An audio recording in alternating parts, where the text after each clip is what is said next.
E no Novo Dia, como eu estava lembrando com o Uribe, há propostas, intenções apresentadas pelos ministros do Trabalho, da Previdência, de rever as reformas aprovadas. A do Trabalho, pelo ex-presidente Temer, e a da Previdência no primeiro ano do mandato do ex-presidente Jair Bolsonaro, né? E isso vai demandar, se for de fato vontade do governo e não passar de uma intenção do ministro, uma dedicação política muito intensa na sociedade, no Congresso Nacional também, e já há ruídos no mercado, como a Zeina Latifi nos explicou mais cedo, né? Bom, para tratar um pouquinho desse assunto, nós convidamos o ex-ministro da Fazenda, Maílson da Nóbrega, a Paula Magalhães, que é economista-chefe da AC Pastor e Consultores, e o Pedro Fernando Neri, que é doutor em economia e consultor legislativo. Quero agradecer a presença de vocês aqui mais uma vez, desejar que tenham um bom dia e começar perguntando para Paula. Paula, o país requer a revisão de reformas aprovadas tão recentemente? Eu não vejo um sentimento geral para rever essas reformas tão grande assim. Vamos lembrar que a reforma da Previdência começou a ser discutida há muitos anos, né? Houveram várias tentativas em diversos governos para você chegar num governo eleito e do nada querer fazer uma revisão tão rápida assim, especialmente baseado em coisas que não são verdades, como, por exemplo, dizer que não existe um déficit.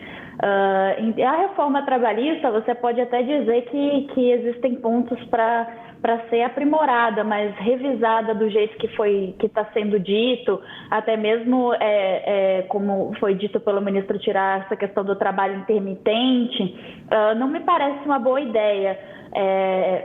E são discussões que precisam ser feitas com a sociedade de uma maneira mais ampla, que demoram um tempo para serem feitas. A reforma trabalhista também, apesar de ter sido aprovada rapidamente no governo Temer, era uma questão que nós já estava debatendo com a sociedade há bastante tempo. Não tanto quanto a Previdência, acredito eu. Acho que o debate da Previdência era mais polêmico e demorou mais tempo para ser aprovado.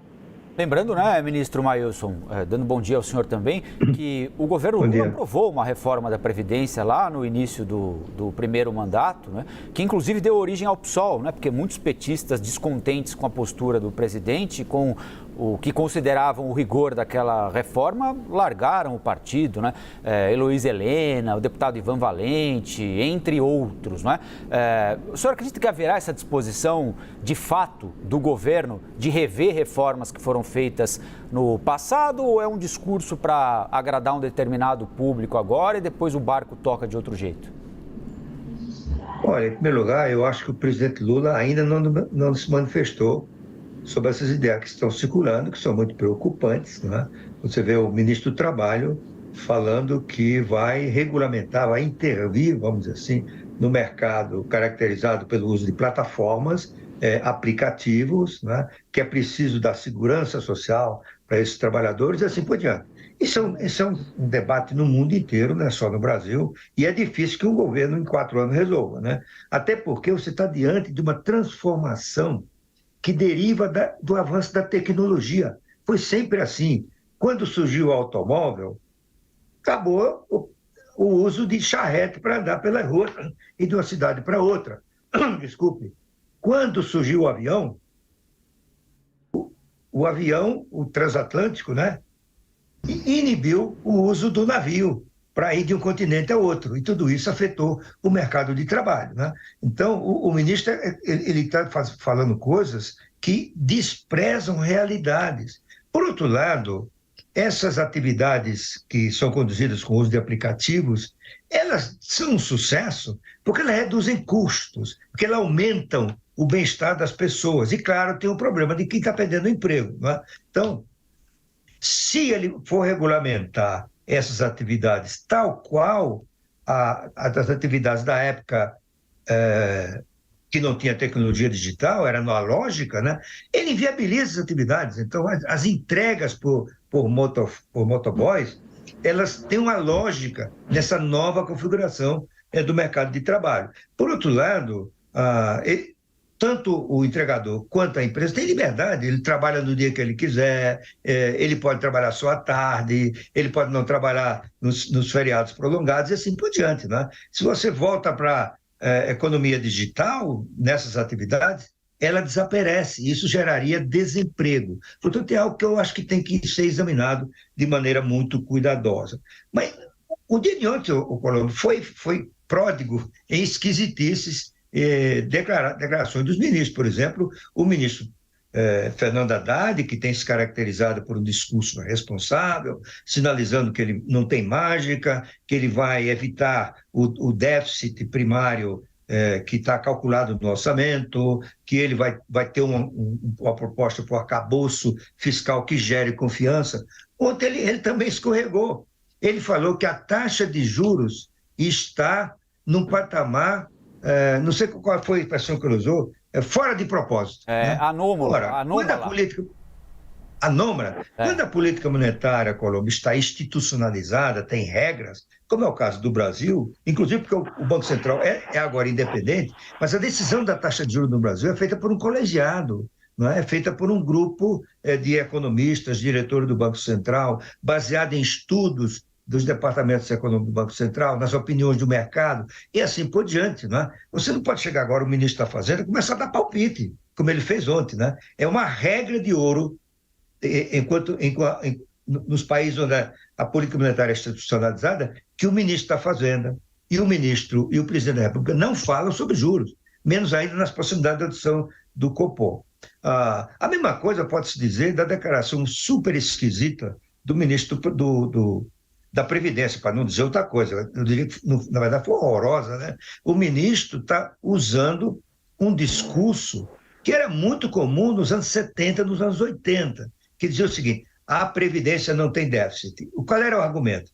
Tem benefícios previdenciários que os beneficiários não contribuem. Por exemplo, benefício de prestação continuada. Então, se dizia, isso devia estar no orçamento da União e não na Previdência Social. Eu até acho, mas quando os mercados se preocupam, é com o resultado final, porque as finanças públicas não são analisadas de forma segmentada. Sim. Portanto, se você transfere despesa da Previdência, que não são típicas do setor, para o orçamento da União, o déficit permanece, apenas você mudou a coisa de um lugar para outro. Então, e finalmente, a declaração do ministro Haddad, que me surpreendeu, foi dizer o seguinte: só agora caiu a ficha do mercado. O mercado está... Agora ele começou a entender que o governo Bolsonaro deixou a terra arrasada no orçamento. Com todo respeito, não é isso, né? As finanças públicas do Brasil têm um grau de transparência, de previsibilidade, dificilmente encontrável em países como o nosso, no mundo emergente. Então, todo mundo sabe, quem trabalha no mercado, quem analisa o mercado financeiro, quem opina sobre questões macroeconômicas, que o mercado já vinha precificando a deterioração fiscal do governo Bolsonaro. Tanto assim que os juros futuros empinaram, como diz na linguagem de mercado, subiram, o câmbio depreciou. Não é? Então, eu acho que a reação do mercado, só para concluir, desculpa se eu estou falando, se eu estou longo aí, só para concluir, o mercado está reagindo a essas declarações do presidente Lula, por exemplo, dizer que o teto de gasto é uma estupidez. Eu acho que, com todo respeito, estupidez é dizer que o teto de gasto é uma estupidez. Né? O teto de gasto é uma medida sensata, tem problemas, ele precisa ser atualizado, precisa ser repensado, mas o teto de gasto foi uma medida fundamental para interromper a trajetória explosiva da dívida pública que nos levariam à situação de volta grave da inflação. Pedro, bom dia. Queria te ouvir a respeito disso tudo, partindo das declarações dos ministros. Eles estão sugerindo, na sua avaliação, um retrocesso ao falar em revisitar essas reformas aprovadas recentemente. Isso pode significar um aprimoramento daquilo que foi feito, ou o governo não vai gastar energia no Congresso Nacional para discutir um assunto que não é um assunto de governo, mas é uma ideia de um ministro colocada para fora, talvez num momento inadequado? Bom dia, Rafael. Eu acho que o governo não vai encampar essa ideia, pelo menos a ideia de revogação da reforma da Previdência, A fala toda ali do ministro Carlos Lupe ontem foi um pouco, digamos, atabalhoada, teve esse componente meio caricatural, mas se a gente olha declarações pretéritas de outros membros da equipe, ministro Haddad, ou mesmo membros considerados mais heterodoxos, a ministra do EG, o secretário Guilherme Mello, a gente nunca vai achar a defesa dessa tese de que não existe déficit na Previdência. Se a gente olha os próprios governos do Partido dos Trabalhadores, os 2 governos do presidente Lula, os governos da presidente Dilma, anualmente sempre foi enviado ao Congresso no orçamento a contabilidade da Previdência prevendo um déficit. Então, eu não acho que esse assunto vai dar em alguma coisa, mas eu também acho que é um pouco perda de energia, tendo tantos temas interessantes e importantes, atuais, para que o Ministério da Previdência poderia tratar. O ministro Mailson lembrou aqui um deles, a questão da proteção dos trabalhadores de aplicativo, né, como que a gente traz eles para a Previdência Social sem necessariamente formalizar eles via CLT. E eu acho que a revogação da reforma da Previdência não vai vir, até porque ela não é compatível com as principais pautas econômicas desse governo, né?